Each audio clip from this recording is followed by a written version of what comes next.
All right, so on the second video, I'm going to work on the strength phase of our core training. The 4 exercises I decided to use out of the 2 different days were the knee up with rotation, the barbell hip bridge, the cable chop, and the back extension with rotation. Still working on the anterior, posterior chain as well. So during this exercise, you kind of hold on to a plyo box or anything that'll kind of keep you stable, and then you work on extending the knee up, rotating to a certain way. This one's a little bit takes a little bit of time. It's pretty challenging because especially when you got a plyo box that isn't exactly cooperating with you. So you want to make sure there's enough weight back there. You're going to fall backwards. Now you'll do this for 3 sets of 12 on each side. And then you'll move into the second exercise, which for our second exercise, we're going to move over here to our barbell hip bridge. And when I use this, just like my hip bridge before where I was laying on the ground, now I'm putting my back onto this bench. That way I can get some depth to my bridge. So when I do this, you can add as much weight as you need to make sure you keep the correct form, obviously, but when you're doing this, you want to extend up through the hips, squeeze the glute. Okay, I'm doing a 3-2-1 count, so I'm going to hold this for 2, come down 1, 2, 3, back up. And sometimes I'll put a band around the legs so that we can work on our abductors for making sure that our legs aren't coming in during their squat. Some people have problems with bringing their knees in while they're squatting. So I'm going to come down 1, 2, 3. Back up, squeeze, 1, 2, back down. And I will also do this one for 3 sets of 12 before moving into our third exercise, which is our cable chop, working on our obliques a little bit.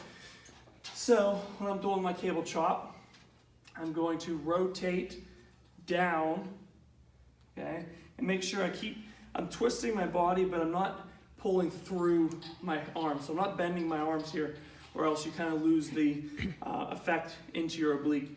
So as I pull down, okay, I keep my arms straight, and I'm bringing it back up, back to the top point, coming down, hitting my bottom corner. Back up, back down. And you can add as much weight to this as long as you're keeping the form and are not being pulled back or having to bend to pull down like this.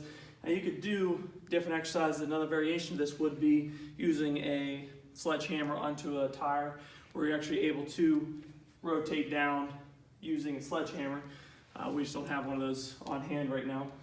Now, after I'm done with this, I'll do the cable chop on the other side before moving into my 4th exercise, which is my extension or back extension with rotation. So we got to go to the other side of the gym where this machine is.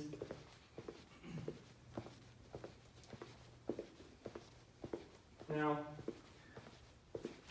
during this, you could actually do this exercise on this or a glute ham raise, which is on the other side of the gym. But this seems to be the most logical machine to use during this exercise.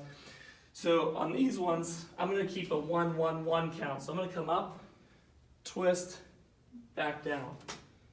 Come up, twist, back down. I'm not holding this like I would. Like if I was doing a 3-2-1, I'd come up and hold this, but it's just an awkward position, keeping a rotation like this. So I decided to keep it with 1 count. So it's 1 up, twist, back down, 1. Okay. Now this is my 4th strength exercise, and depending on their ability and how much time we have during our sessions, we'll work on different core exercises and mix it up throughout the week. So I believe that core exercises should be mixed up, considering that there's so many different variations to using your core that if you just focus on the same repetitive exercises over and over, you're not getting the benefit out of it. So just like you would be in a sport where your core is being used in multiple different ways, I believe that's how you should train the core. So next phase will be power that we will go over.